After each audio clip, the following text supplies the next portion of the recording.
Hello and welcome to another anime lore and theory video. I'm Shergok, your host, and today we are going to take a closer look at how Eris actually won against Nina Farion. But before we're going to take a closer look at any of this, let me quickly thank my Patreons for supporting this channel, as well as say thanks to all users of the YouTube thanks function for making one-time donations. And with that said, let's get to the topic at hand. Eris Greyrat is not known for approaching fights with tactical deliberation, thinking things through, or keeping her emotions in check. Impulse control is also not necessarily her greatest strength, yet her fight against Nina Farion reminded me of Brianna and the Echani, because the battle was fought and won in a fraction of a second in the future. Her body just carried out this victory. But first of all, let's skip what I will call the next family tradition in Mushoku Tensei between Gino Britz and his cousin Nina, and focus here on something that Nina Farion also deeply cares about: the recognition of her father, Gal Farion, the reigning sword god. In the duel between Eris and Nina, it was about Nina becoming a sword king, the first since Ghislaine, and this was really something. And while it was only mentioned in passing in the books, it is extremely relevant, because it shows how incredibly rare sword kings and tiers above actually are. After the dissolution of her adventurer party thanks of the Black Wolf, a team named after her, Ghislaine struck out on her own with little success. And the dissolution of the team happened after Paul impregnated Zenith. And after doing what every successful young businessman had always done, being hired by a rich family to work for him, he was able to practically retire as a knight in the village of Buena. So Paul was set up by his own family. However, Ghislaine was not so lucky. But my main point is, she in this time had already become a sword king prior to any of the events in Mushoku Tensei.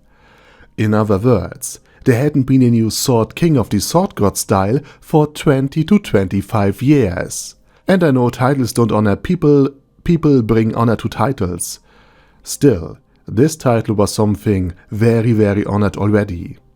Since not just anyone can become a sword king, you have to prove yourself worthy to at least a sword emperor or sword god, and only a higher ranking warrior can bestow these titles, and only to people who have proven themselves.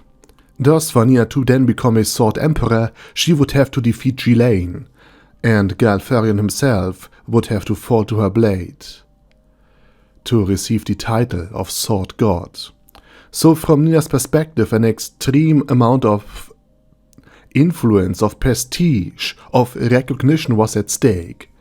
And Nina Farion had trained, improved, even built a friendship or at least a rivalry with Eris, and served as her main antagonist. She wanted to prove to her father now that she, Nina, was the better sword god practitioner, and that the first defeat of her by Eris would now be avenged.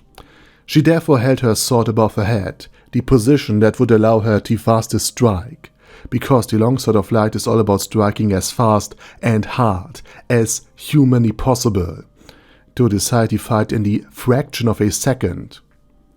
Yet this is where Eris' pragmatism shines through. She didn't care about titles. Whether someone is called a sword god or sword peasant doesn't change the strength of the individual and the ability. She was there to learn how to defeat Orsted in combat, how to put him in his place, at the cost of her own life if necessary.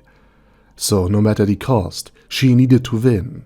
Titles, medals, badges, or a participation certificate didn't interest Eris at all. She wanted to see results, not titles, and that gave her the decisive advantage.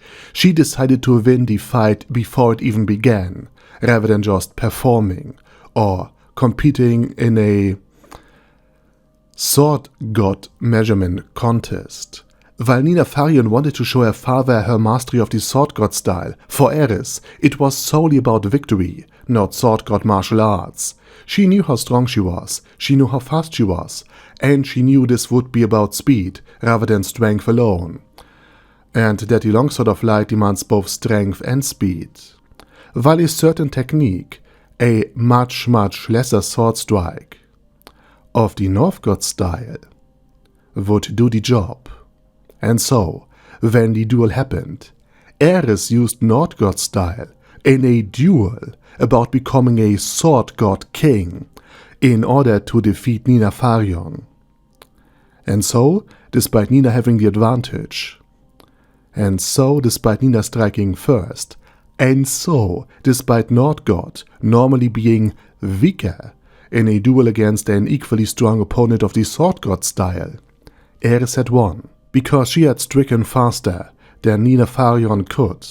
Not stronger, not more powerful, not better in the Sword God style, but still, Eris only cared about results, and therefore she had won and Nina Farion had lost, and was thrown against the wall of the dojo.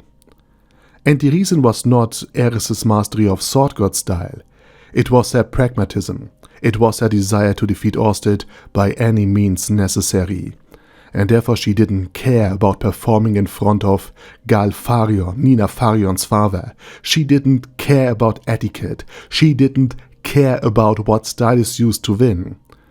For remember, this was a duel about becoming a sword king, and she won not by using sword god techniques but by using North God techniques. To her, only results mattered. And this was basically her own way of fighting, her own fledgling style, so to speak, which she used to defeat Nina Farion. Therefore, Eris had become a sword god king, despite not performing a single sword god strike in the entire duel. And to turn things around, Nina Farion had lost, not because she was necessarily that much weaker than Eris. I mean, they dueled and fought each other, they won and lost for at least a couple of years. And Eris was not that far above Nina Farion's skill level. But Nina Farion lost because she cared of showing off her sword god technique to her father, rather than about all overwhelming victory against any odds, against any norms. And this attachment to titles, this attachment to etiquette, was what Nina Farion ultimately costed her victory. The same attachment that Eris never ever showed. About the deeper meaning of it, and how Eris's, let's call it, uncaring and merciless nature enabled her to actually win by using a North God style attack in a duel about becoming a Sword God king. Let me know it down in the comment section. And while you type, I say thank you very much for watching, thanks to all of my Patreon members for supporting this channel, and as usual, I say my special thanks to Arder Daddy Arder, ASK, Bad Guy Ye, Bad Burrito 316, Beezer, Ben C, Brandon S, Brandon D, Brodo, Chrissy, Crowley 0221, Sia, Crystal Prime, Dead Slime, Death is Mercy, Deathless Dragonlord, Demon Xenomorph 1987, Devin Downen, Ding Dong, Dinpep, Dragonlord Placidus Saxophone, Duckwagon, Dunkler Krieger, Dystopia, Dystopia II, Enigmatic Unicorn, Thiralshivan, Guy with That Head, Hector Marino, Hoss, Huster, Jacob G, Jana B, Jason, J. Morris, Chromius, Kyle R, Lee K. Long,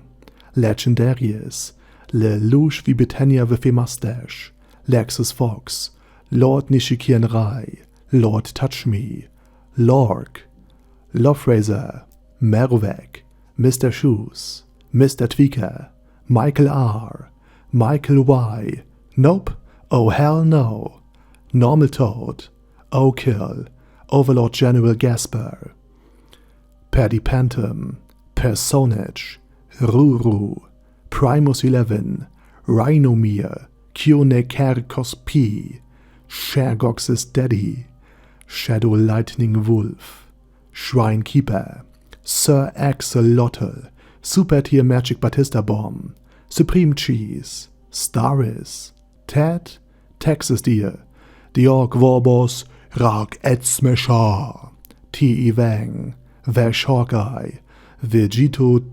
27, Venture Fanatic, Wilhelm, Zinukai, and Zonagon. Thanks guys.